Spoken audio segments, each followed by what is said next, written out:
Taigi, sveiki gerbėmieji ponai ir ponios. Su jumis ir vėl aš, Mindaugas Montvilas, ir aš sveikinu jūs jau eilinėme 66-ame pramoginio apokaliptinio infošou pabaiga jau arti epizode.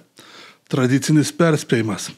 Viskas, ką išgirsite šioje laidoje, gali kelti grėsmę ir tikriausiai kels grėsmę tolimesniam liberaliosios demokratijos egzistavimui.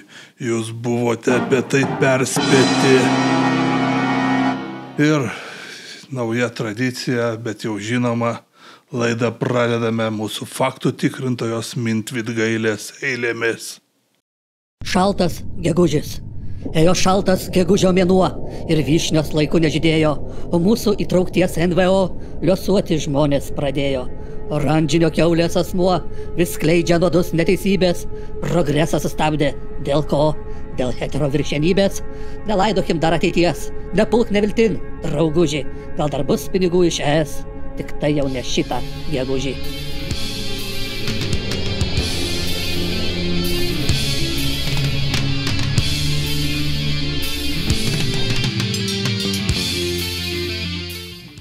Tiek būtų šitos įžanginės, pramoginės dalies.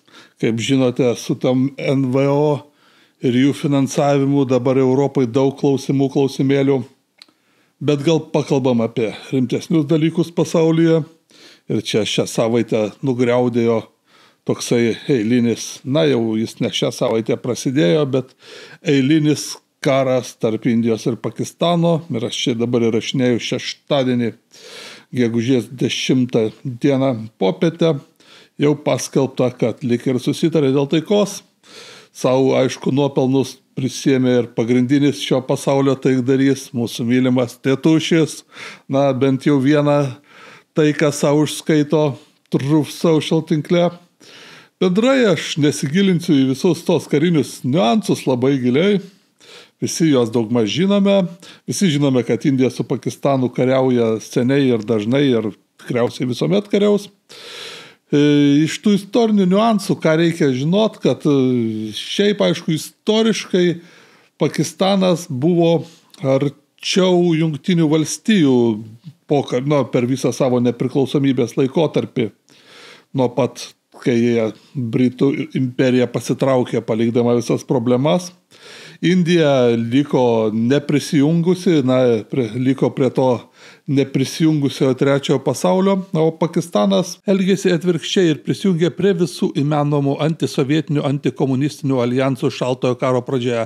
Ir vienas iš tokių alijansų buvo 1954 susikūręs SEATO alijansas, Southeast Asia Treaty Organization, akivaizdžiai NATO pavyzdžių sukurtas alijansas, kurios teigiamieji nariai buvo Jungtinės valstijos, Jungtinė karalystė ir Prancūzija iš vakariečių, ir taipogi Malaizija, Filipinai, Tailandas ir tas pats Pakistanas. Vėliau dar prisijungė Vietnamas, Japonija ir Koreja, ir kelios kitos valstybės, jos turėjo SEATO saugumo garantijas, tokios kaip Laosas, Kambodža, Burma. Tačiau, kaip visi žinome, šitas alijansas didelės sėkmės nepasiekė ir kuomet jau krito Vietnamas, Kambodža į komunizmo liūną, 77-aisiais tiesiog organizacija, amerikiečių iniciatyva buvo paleista, vis dėlto amerikiečiai grojo pagrindinius smuikus šioje organizacijoje. Ir buvo ir kitas dar alijansas, vadinamas CENTO, Central Treaty Organization, kurį jau sukūrė Britai, amerikiečiai tiesiogiai nedalyvavo ir tame alijanse dalyvavo vėlgi be Britų turkai, Irakas, Iranas ir tas pats Pakistanas. Šita vėlgi gynybinė organizacija buvo sukurtas praktiškai su tuo pačiu tikslu, tik tai labiau Britų iniciatyva, tačiau amerikiečiai ją taipogi visokiojopai rėmė ir, kaip jau minėjau, Pakistanas buvo steigiamasis narys ir viename ir kitame alijanse ir abu šitie alijansai minėtieji sugriuvo irgi panašiu metu, tik tai aišku priežastis gal kiek kitokia, 79 metais CENTO sugriuvo, nes tiesiog Iranas, vienas kertinių alijanso šito narių, įvyko, kaip visi žinome, kas tai vyko Irane, įvyko Islamo revoliucija tuo metu. Bet reikia, aišku, pažymėti ir tai, kad JAV ir Pakistano santykiai vis dėlto buvę labai geri šaltojo karo pradžioje, sugriuvo gal ir anksčiau negu sugriuvo formaliai Sito ir Sento alijansai ir tai labiausiai susiję su 71 metų Indijos ir Pakistano karu, arba tas karas, jo dalis ir buvo Bangladešo atsiskirimas, arba kitaip sakant Pakistano pilietinis karas, nes, kas nežinote, 71 metų karas tai prasidėjo kaip Pakistano pilietinis karas, nes tuo metu Pakistanas turėjo savyje ir tą vadinamą rytų Pakistaną, kas vadinasi šiuo metu šiomis dienomis Bangladešu.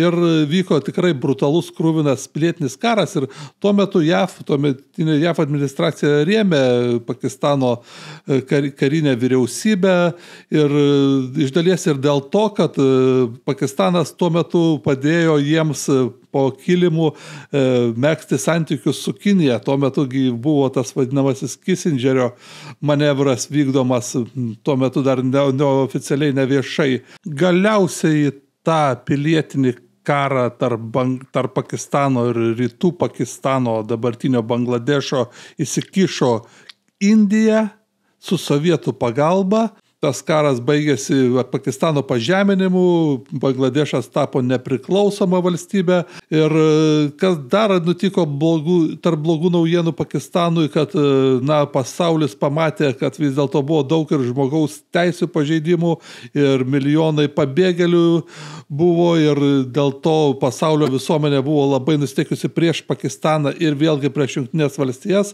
dėl paramos Pakistanui ir po to, kaip žinome, ir pačiam Niksonui nebuvo daug likę ir po to Jungtinės valstijos elgėsi likusią dalį to dešimtmečio labai santūriai Pakistano atžvilgiu. Tačiau apie 80-osius Pakistanas tapo vėl labai svarbus Jungtinių valstijų sąjungininkas, todėl kad tai buvo pagrindinis Jungtinių valstijų kanalas aprūpinti Afganistano mudžahedus kovoje su sovietais ir tai buvo aukso laikai. Ir čia dabar reikia prisiminti dar vieną tokį niuansą, kad, kaip žinome, Pakistanas taipogi vargais negalais 90-ųjų, nuo praeito amžiaus paskutinio dešimtą pradžioje tapo branduolinė valstybė ir žinoma, tokių dalykų nieks nemėgsta, branduolinio ginklo plėtimo ir kodėl amerikiečiai to nesustabdė ar nežinojo, tai amerikiečių žvalgyba žinojo jau nuo pat pakankamai anksti nuo ištakų Afganistano, tai yra Pakistano branduolinės programos, tačiau būtent dėl tos priežasties, kad buvo naudingas sąjungininkas, buvo vis susilaikoma nuo smūgių Pakistano branduoliniai infrastruktūrai. Pats Ronaldas Reiganas yra bent kelis bandymus užgniaužęs, nes buvo pasverti visi pliusai ir minusai ir nuspręsta, kad geriau leisti jiems tęsti tą savo programą, kol tai yra toks svarbus sąjungininkas kare su sovietais. Ir tas bendradarbiavimas iš principo tęsiasi ir toliau ir po šaltojo karo pabaigos. Ir po 2001 metų Pakistanas vėl atgavo didelę svarbą, nes kai vėl kilo nauja banga karų prieš Afganistaną, vėl Pakistanas buvo pagrindinis sąjungininkas, per Pakistaną vėl vyko daug veiksmų į Afganistano pusę. Ir tas kažkiek tik tai pradėjo keistis apie 2010-osius, nes JAV valdžia pamatė, kad visos tos teroro grupuotės ir Talibanas ir visokios kitokios, ten jų yra pakankamai daug, jos laisvai juda per sieną ir tai yra Pakistano valdžia sunkiai su jomis kovoja ir čia visada buvo tas klausimas, kiek jie negali, kiek jie apskritai valdo tą savo pasienį, iš tikrųjų nekažin kiek ir valdo tą laukinį pasienį su Afganistanu, o kiek jie ir apskritai nori. Tai čia bendrai tą reikia žinot, kad Pakistanas ne visą savo teritoriją pilnai valdo ir tai ne tik tai Afganistano pasienis, bet, žinoma, tas konfliktinis Kašmyras su Indija ir dar yra toks didelis separatistinis Balokistano regionas vakaruose Ir visose šitose regionuose ta centrinė valdžia, jos kontrolė yra kvestionuotina. Ir kitas dalykas, aišku, Pakistanas nuo kažkur 2010 metų pradėjo aktyviai bendradarbiauti su Kinija. Todėl šiuo metu šito karo kontekste JAV pozicija tokia irgi dviprasmiška. Pakistanas dar kaip ir artimesnis, jie, tarkim, ginkluotės daugiau amerikietiškos perka ir mažiau kokios nors rusiškos, nors pastaruoju metu irgi persiorientuoja labai kiniška. Tačiau Kinija įgauna vis daugiau svorio ir tampa svarbesnių ekonominių partnerių ir be abejo čia visi prisimename tą neseną J.D. Vance'o vizitą ir visi aišku žinome, kad dėl savo šeiminių aplinkybių jis tarsi turėtų būti artimas Indijos pusėje bent jau kažkur sentimentaliaja dalim, tačiau taip nėra ir J.D. Vance'as pas šią savaitę per interviu su Fox News pareiškė, kad tą patį dalyką, ką jis šiaip sako apie Ukrainą, kad tai iš principo ne mūsų karas ir mes nesikišime labai smarkiai, bet žinoma, kai vis dėlto reikia kažkiek tai kišasi ir Marco Rubio, vėlgi užimtasis Marco Rubio dalyvavo taikos darybose ir kokia, žinote, ar tas nuopelnas Tetušio, kiek jis prisiema, yra toks ir yra, ar jis savo daugiau prisiema, bet Marco Rubio tai tikrai aktyviai dalyvavo sudarinėjant šitą taiką, tai Amerika šiuo atveju šiame kare iš tikrųjų Amerika yra pakankamai neutrali ir yra taikos pusėje, ką be pavadinsim, tai tiek galima pasakyti, šitas konfliktas buvo vėl užgesintas šitam kartui, bent jau taip atrodo, ir neišsiplės į platesnius neramumus, bent jau taip atrodo, bet akivaizdu, kad užgesintas amžiams jis niekad nebus, nes fundamentaliai šitos šalis jos yra nesutaikomos, tai yra toks religinis civilizacinis konfliktas, tai bendrai paėmus ir Modi Indijoje daug laikosi ant tos retorikos, tiesiog jo partija yra smarkiai hinduizmo ideologijos smarkiai išnaudoja tai vidiniams ideologiniams procesams ir lygiai taip pat tas galioja Pakistano valdžiai, nors vėlgi, kaip jau minėjau, nors ir Muniras, Pakistano prezidentas, jis nėra tas kraštutinis islamistas, bet jis yra pakankamai aršus islamistas, tai tiesiog neperžengiantis tos ribos, bent jau oficialiai, kad remtų atvirai visokias teroristinės organizacijas, bet pakankamai smarkiai naudoja islamistinę retoriką ir bendrai vadovaujasi islamo principais. Tai šitoje vietoje tas konfliktas šiam momentui baigėsi, bet bendrai ilgąją prasme jis dar rusens tikriausiai labai ilgai. Ir jau baigiant įrašinėti šitą laidą, oficialūs Indijos pareigūnai, skaitant užsienio reikalų sekretorių Vikramą Misrį, paskelbė, kad jie kaltina Pakistaną oficialiai pažeidinėjant jau šitą trapų naują taikos susitarimą.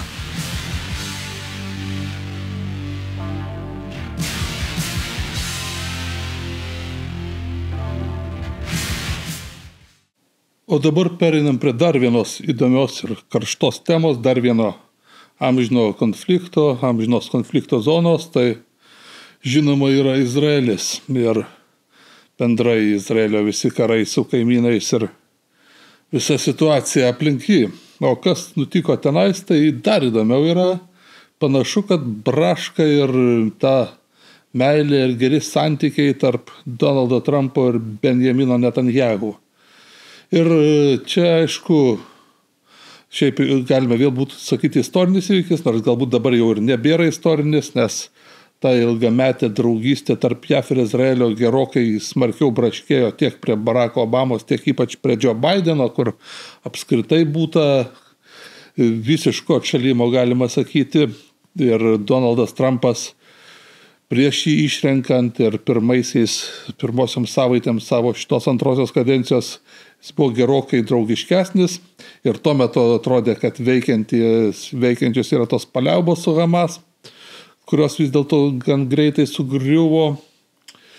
Ir kas vyksta šiuo metu, tai iš visų galų pilasi pranešimai, kad Donaldas Trumpas yra piktas ant Netanjahu, kad Netanjahu peržaidė savo kortą. Ir čia, aišku, reikia prisiminti vėl tą pačią istoriją apie nacionalinio saugumo patarėją Maiką Voltsą, kuris buvo atleistas. Ir, kalbama, kad turbūt pagrindinė priežastis ir būtų buvus ta, kad Maikas Voltsas buvo pernelyg stipriai Izraelio pusėje, Izraelio advokatas šiuose baltosiuose rūmuose ir tai jau Donaldui Trumpui pradėjo nebepatikti. Ir kitas dalykas, dabar Donaldas Trumpas darys sekančią savaitę turą po artimuosius rytus ir čia, aišku, bus pagrindinė stotelė Saudo Arabija, ten bus kalbama apie daugelį dalykų, milžiniškas investicijas ir visus klausimus susijusius. Taipogi jis dar sustos Jungtinėse Arabų Emiratuose ir Katare. O Izraelį neužsuks ir tai, žinoma, daugam pakelia antakius, nes vis dėlto čia kaip ir būtų pagrindinis buvęs sąjungininkas, bet neužsuks.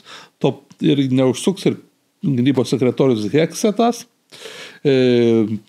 Dar skandalingesnis, galima būtų nesakyti faktas, kad toksai garsus politikas JAF ir dabartinis ambasadorius Jungtinių valstijų Izraelyje Maikas Huckabee taipogi pareiškė spaudai šią savaitę, kad Jungtinėm valstijom nereikia Izraelio pritarimo ar kažkokio derinimo, norint bombinti kokius nors hučius, tarkim, nors tai anksčiau kaip ir buvo priimta, kad tame regione Jungtinės valstijos viską derina su Izraeliu. Tai smarkus atšalimas yra, smarkiai pašlijos santykiai, galima konstatuoti vienareikšmiškai. Galima dar pasakyti, kad dar įdomesnis dalykas, kad šitas atšalimas pajautė ir ta opozicija Jungtinių valstijų ir labai įdomiu būdu šiuo atveju netgi yra atsargių pagirų iš demokratų spaudos Donaldui Trumpui ir čia reiktų išskirti tokį žymų apžvalgininką, ypač artimųjų rytų temomis rašantį New York Timesui, tai yra Tomą Friedmaną, tikrai garsus asmuo ir labai tokia, sakykime, mainstreaminė asmenybė. Tai, ką sako Tomas Friedmanas, tai yra bendrai to establishmento ir demokratų partijos pozicija tokia, kaip ir visiškai mainstreaminė. Tai būtent tai yra tas viduriukas ir šios savaitės straipsnio New York Times'e Tomas Friedmanas negaili pagirų, net atsargiai sako: Donaldai Trumpai, aš galbūt nepritariu viskam, ką tu darai, tačiau tai, kaip tu elgiesi su Netanjahu, kad tu deriesi su Hamas, su hučiais, su Iranu, nesiklausydamas Netanjahu, tai man patinka. Tai iš tikrųjų nedažnai demokratų spauda giria Donaldą Trumpą.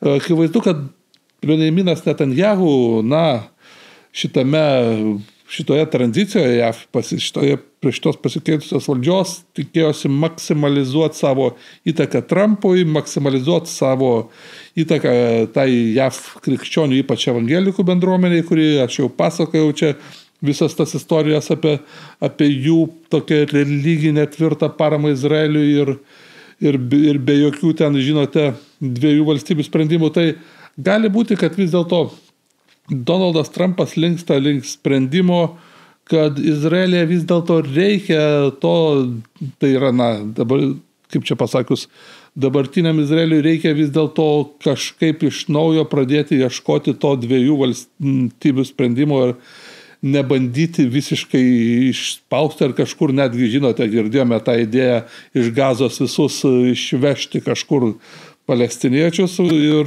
šitas, yra vėlgi netikėtas posūkis, pavadinkime taip, nes ko labiausiai buvo tikėta, visi apžvalgininkai praktiškai tikėjosi iš Donaldo Trumpo, tai tokios besąlyginės paramos Netanjahu ir jo kursui, kuris yra tikrai vanagiškas ir, sakykime, nėra orientuotas į jokį dviejų valstybių sprendimą. Ir žinoma, Netanjahu, jau legendiniu tapęs Izraelio premjeras, tebeturi dar įvairių poveikio priemonių ir draugų Jungtinėse valstijose, kurios pasistengs prieiti vis dėlto, nepaisant dabartinių sunkumų, prieiti tiek prie Tėtušio, tiek prie administracijos ir šiek tiek pataisyti jo paties asmeninę padėtį, nes visi žinome, kad Benjaminas Netanyahu ir taipogi Izraelio gynybos ministras Galantas, jie yra susilaukę net ir oficialių kaltinimų iš Tarptautinio teisingumo teismo praėjusių metų gegužės mėnesį, tai čia jau prieš metus.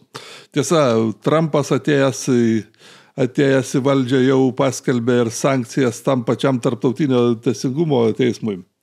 Ir kaip pavyzdį, šitos kovos reikia paminėti, kad šią savaitę čia prieš kelias dienas įtakingas leidinys Wall Street Journal išspausdino vėlgi didžiulį straipsnį, kuriame plačiau paviešinama, ne visai nauji, bet pakankamai skandalingi faktai, kad tas prokuroras Tarptautinio teisingumo teismo vardu Karimas Ahmadas Kanas, Britų, sakykime, prokuroras, taip, žinoma, galima šiek tiek nusijokti, nes, kaip iš pavardės ir iš nuotraukos galima spręsti, kilmės jis vis dėlto giluminės kilmės yra pakistaniečių, bet vadinkime Britų prokuroras Karimas Ahmadas Kanas, susilaukė pernai metais pakankamai rimtų kaltinimų seksualinių priekabiavimų ir bandymų netgi prievartauti iš savo ofiso darbuotojos ir